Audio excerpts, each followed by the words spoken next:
for Pure Foods. Ang dami pang pagkakataon dito. Si James Yap, unti-unti nang nakukuha yung kanyang shooting range. Pero they have to improve on their defense. Niyayasak na sila ng maigi ng Talking Text. Si Aliado, in-emphasize pa yan doon sa kanyang first 2 points sa second half. Back to a 14-point advantage for Talking Text. Starting off for Pure Foods in the third quarter, James Yap, Enrico Villanueva, Roger Yap, Kirby Raimundo, and Jonathan Salvador. Once again, no sign of Reda Alimi. And there's an offensive foul against Pure Foods. Well, the referees are telling na si Rico Villanueva was moving on the pick he gave James Yap, which I think Rico Villanueva readily admitted. Naglakad na ito patungo sa kanilang backcourt. Meantime, let's send you over to Magu Marjan. Miko, para dito sa Talking Text phone pass during the half, ang in-address nila ay yung turnovers dahil nga naman mahigit kalahati ng turnovers nila ina-convert ng Pure Foods into points off those. At dito rin sa second half, they still have to be wary of James Yap and Peter Junsimon because they can explode anytime. And if Pure Foods will go back to the big lineup na kaninang ginamit nila nung si Ray Evangelista nagdos, they have to put more pressure defense para naman sila rin na makakuha ng turnovers. Paglipat naman natin sa Pure Foods, rotation on defense ang pinag-usapan nila. Si Jimmy Alapag getting those kick-out passes and knocking down threes has been hurting them. They need to scramble faster para naman maguluman lang nila yung mga tira niyan. Kailangan din nila gang rebounding dahil na-out-rebound sila for the first time dito sa ating Fiesta Cup netong Talking Text. They need to go gang rebounding to control those boards. Isang problema, isa pa palang problema para dito sa Pure Foods. Richard G is also out with a pulled hamstring. Kaya nga naman itong mga big men nila, doble kayo dito sa ating ballgame. Back to you guys. So they're missing the services of Richard Yee. And then Reda Alimi, yung kanilang napakalaking import, na 100%. It's not in the favor here of Pure Foods, no doubt. Although ironically, nung simula ng ating laro, nung first quarter, binanggit nga natin, doon sila namuhay sa kanilang inside points. Pero mukhang kailangan nga nila ng tulong doon dahil nawala na ulit sila ron. Otherwise, they have to have other options, yung kanilang outside shooting. Pero James Yap is not shooting very well. That was a nice assist from Jay Washington, the slicing Mac Cardona. Talking Text really threatening to blow the game wide open here in the third period. Here comes James Yap.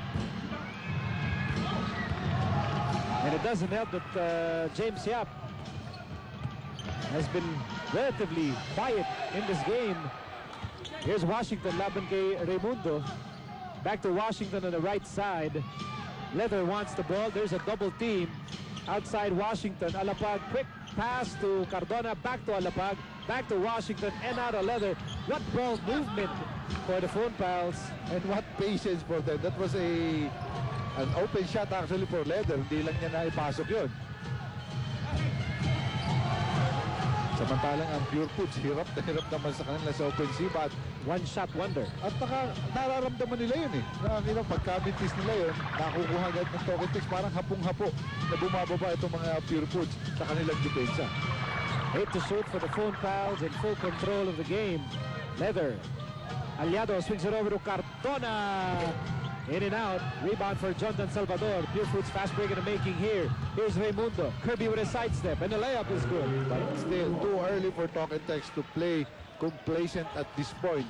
They should realize rather na itong kakupunan ng Tender Juicy Giants merong lahat ng sangkap para maglunsad ng isang momentum na nagbibigay ng rally sa kanila. And that's a turnover against Talking Text. Aliado caught dancing to the wrong song. 14 points ang gustong habulin ng Pure Foods. Actually, hindi karamihan na turnovers ang nakumit ng dalawang kupunan na ito. Ang Talking Text had 10, ang Pure Foods had 9 in the first half of play. Although, dun sa 10 turnovers nga ng Talking Text, ang Pure Foods was able to convert 13 points. So, pagkakataon na naman ito, madagdagan niya, but they put up a good defense. Here's Alapag. Won't take the three. Here's Leather on the move.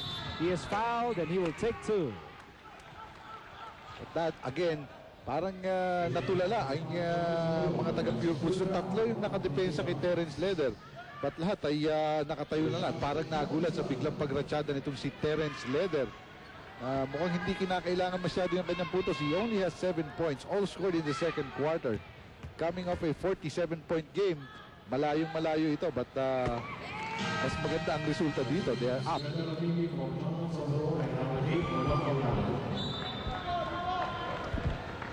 Aliado will sit down. Ali Peak is back in the game. Reda Ralimi, baka pwersado na rin binalik sa larong ito because they've been manhandled on the boards. Jondan Salvador will sit down. And ba problema natin dito? Referee Art Herrera makes his way to the official's table. Change of ball. Uy, wala yung tagapalit natin ng bola. Kaya yung mga referee, sila mismo yun ang nagpalit. Nasaan na ba yun? Ordinary siya. May nakikita tayo tagabato na lang. Itcha lang. At tagapunas. Eh ngayon, sino yung magpupunas doon? But at least you know hands-on ang ating Supreme Court. Herrera, Eh kung mga sa Joel Supreme, Kiligyan ng Marmontiel. eh kung sa Supreme Court ay sila rin yung court server. Huwag naman sana. 2 out of 2 for Terrence Leather.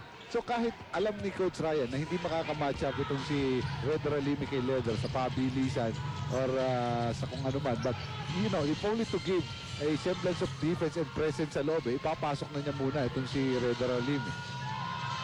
Here's Raimundo.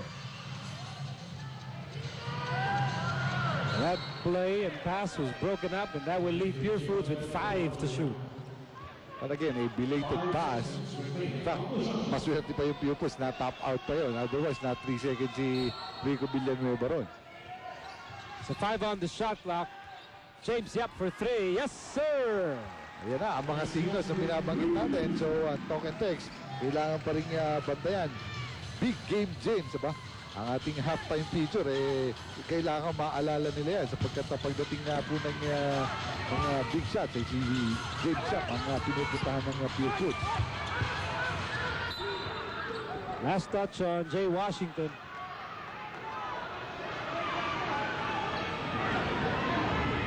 With 7:43 remaining, nagtatangka Pure Foods makabalik sa larong ito, and they certainly need a firepower of that man.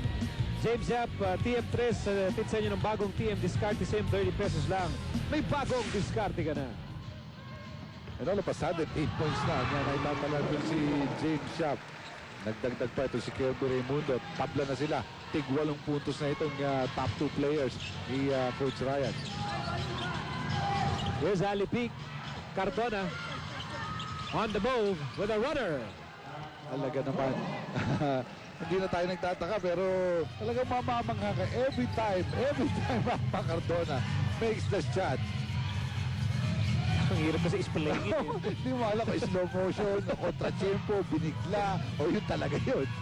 Here's James Yap. At that time, rebound for Washington. Again, just one shot at a time para sa Pure Foods. Here comes Washington. Bounce pass, Ali Peak. Ali Peak outside, Alapag rattles out. 13-point lead para sa Talk and Text as we near the halfway mark of the third quarter. Here's Villanueva against Leather.